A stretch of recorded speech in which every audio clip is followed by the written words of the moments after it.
the recently concluded World Cup in Russia, not a single African team went past the group stage. Though there were several reasons for this outcome, veteran coach Claude Leroy said it's because of Africa's poor academy system where agents are slave merchants. In a recent interview with BBC Sports, Leroy, who led Cameroon to the African Cup of Nations title in 1998, said, "The only target of these agents is to sell players for a little bit of money. I'm fighting against these kind of people for more than 20 years. Some reports claim that more than 15,000 trafficked players enter Europe every year, inspired by the glamour of Europe's top leagues and cajoled by agents who tell them they can be the next big star. These children from Africa leave their families for the football pitches of England, Spain, France and Germany to make their fortune. But the dream quickly becomes something of a nightmare. Instead of promised on-field battles for the big European clubs, they are faced with a fight for survival. The challenge is not to break into the starting 11, but to find something to eat and somewhere to sleep. Unintentionally, they've become football's filthiest secret, victims of football's version of human trafficking, a slave trade which breaks up families, ships children to foreign cities, and abandons them, all in the name of money. The United Nations Commission on Human Rights released a report in 2009 warning that a modern slave trade is being created with young African players. In a report by the Culture Foot Solidaire, a charity set up to counter football trafficking, it stated that there were more than 7,000 cases in France alone in the 9 years since 2005. Foot Solidaire calculates that agents pocket anywhere between £2,000 and £6,500 for each child they send to a fictitious trial. While the phenomenon of football migration from Africa to Europe has existed for the best part of a century, only in the past 2 decades has it developed into a major movement.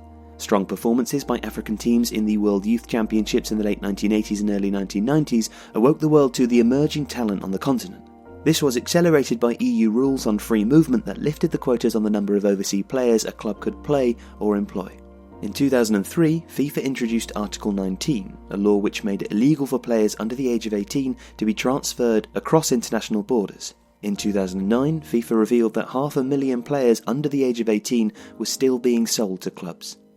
Now, there are 2 kinds of trafficking that a young footballer from Africa could be tricked into. Firstly, the agent who arranged the trial in Europe for the player, only to jettison the child without a passport, visa, money or any means to return home when the club is not interested.